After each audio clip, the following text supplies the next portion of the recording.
Excited about today's conversation Mm-hmm. because we're tackling an idea, well, it's one that could really shift how we think about power, influence, maybe even our own purpose. It's a big one. Yeah, it Yeah. is.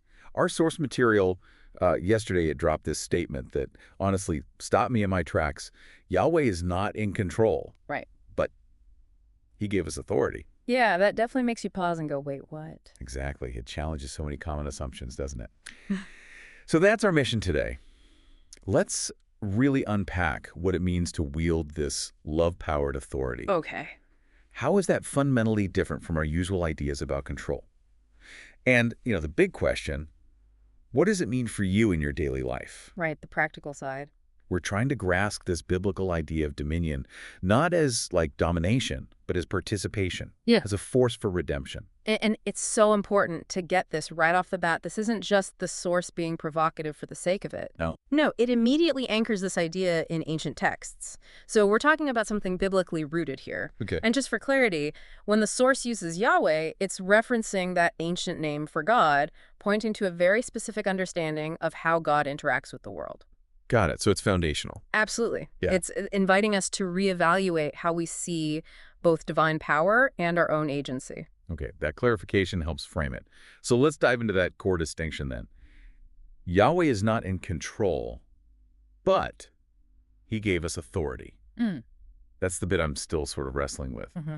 What's the key difference the source is trying to get us to see there between authority and control? Well, it's a fascinating contrast, isn't it? The source really draws a sharp line between seizing control and giving authority. Seizing versus giving. Yeah, think about control.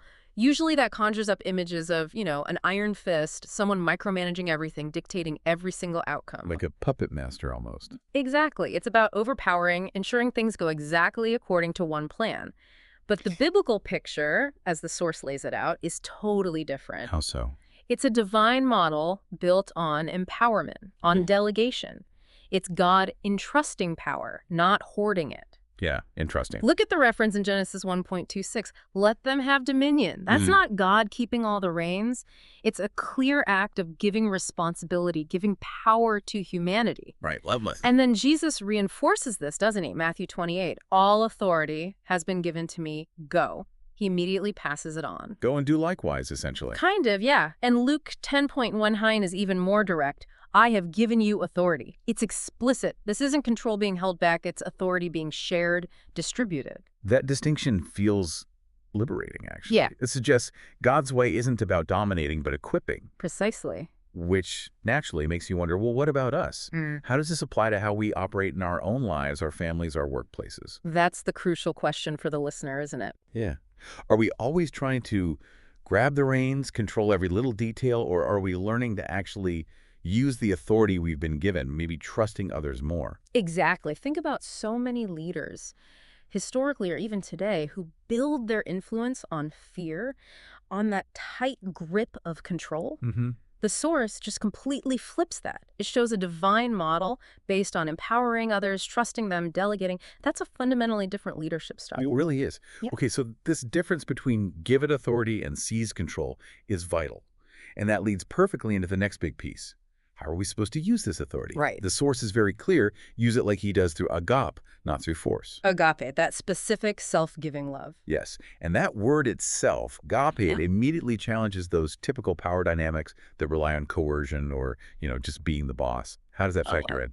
This is the absolute core of it all, the secret sauce, if you will, of love-powered authority. Okay. The source gives us these incredibly pertinent definitions. First, authority without love is tyranny. Wow. Okay. Tyranny. Think about it. Any power, big or small, family or nation, if it's not guided by that deep, selfless agape concern for others, it just becomes about the person in charge, their ego, their agenda. It crushes people. You can picture that easily. The boss who never listens, the parent who just demands. Exactly. Tyranny in small ways, maybe, but tyranny nonetheless. But then there's the flip side. Which is Love without authority is sentiment. sentiment, meaning Meaning good intentions, warm, fuzzy feelings, They're essential, of course, but they're not enough to actually change things. Right, you can care deeply but have no power to act. Precisely. Imagine feeling passionate about, say, injustice in your community, but having no platform, no resources, no actual ability to make something happen. Your love, your care, it just remains a feeling. Heart without hands, kind of. That's a great way to put it. That's exactly what the source implies. Compassion without agency struggles to make a real difference. Okay, so authority without love is tyranny, love without authority is just sentiment. But then comes the synthesis, the goal.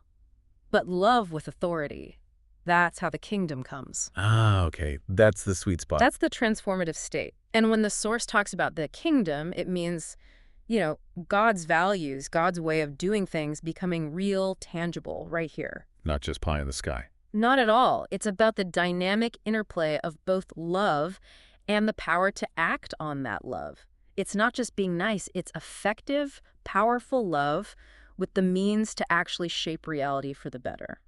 Heart without hands really stuck with me there. For love without authority, so powerful.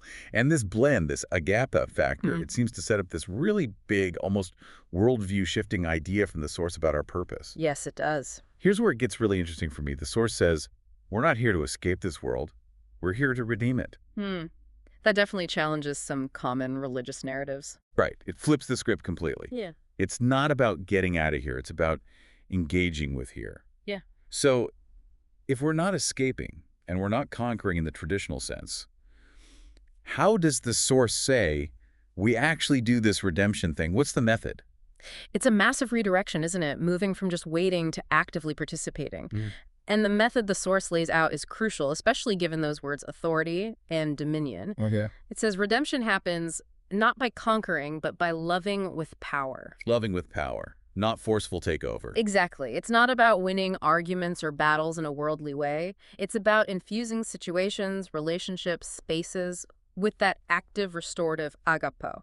Healing, uplifting, maybe even disarming through genuine care, not through might. Interesting. Disarming through care. And there's another key part.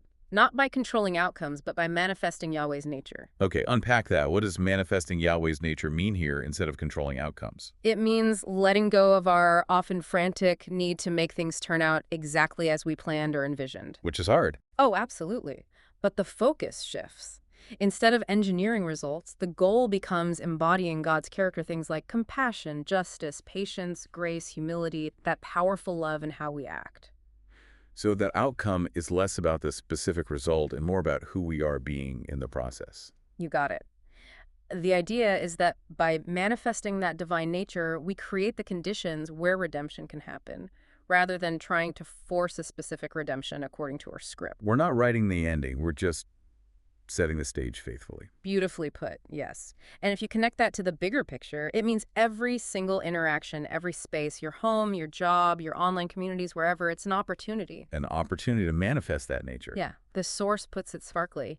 Every day in every space you carry authority, what are you doing with it? Wow, that's direct. It is. It really prompts you, the listener, to think about your own daily life. Where do you have influence, even subtle influence? How could you bring this love-powered approach into those spaces, those moments? It makes it very personal, very immediate, not just a grand theological idea. Right. It's about bringing redemption into the ordinary, being an agent of that divine nature, even in the mundane stuff. That feels incredibly empowering, actually.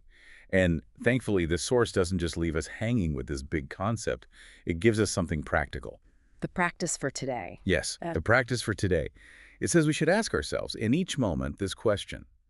What would it look like to represent Yahweh's love and authority here? That question is so key. It's active, it's present moment focus. A constant check-in. Yeah. Am I representing just love?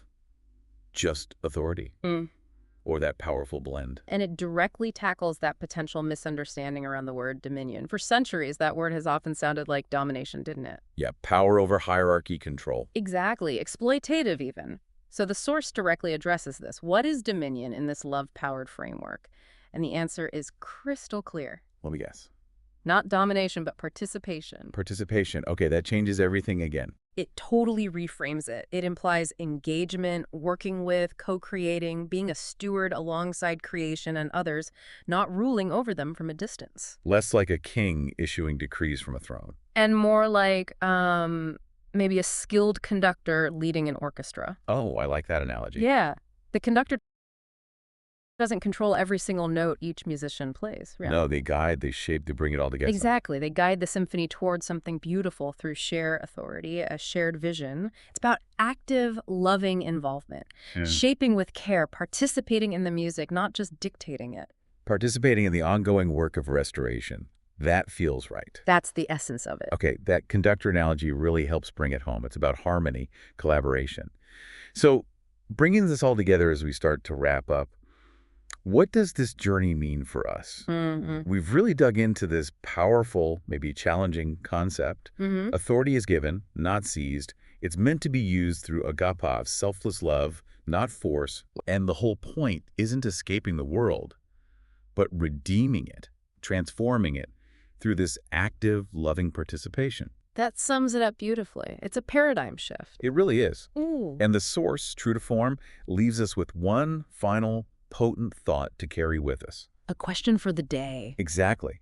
Something for you, listening right now, to really ponder and explore as you go about your day. And it's a challenging one, designed to make us look closely at our motives and methods. The question is, where is Yahweh inviting you to walk in love-powered authority instead of fear-driven control? Wow. Love-powered authority versus fear-driven control. That really puts it starkly, doesn't it? It cuts right to the heart of our choices. It really does. So take that question with you today. Let it simmer. See where it leads you in your interactions, your decisions. Maybe it sparks a whole new way of seeing your influence and your purpose. Hopefully so. Thank you so much for joining us on this deep dive into wielding love-powered authority. We hope it's given you food for thought. Thanks for listening. Until next time, keep exploring, keep questioning, and maybe try walking in that love-powered authority.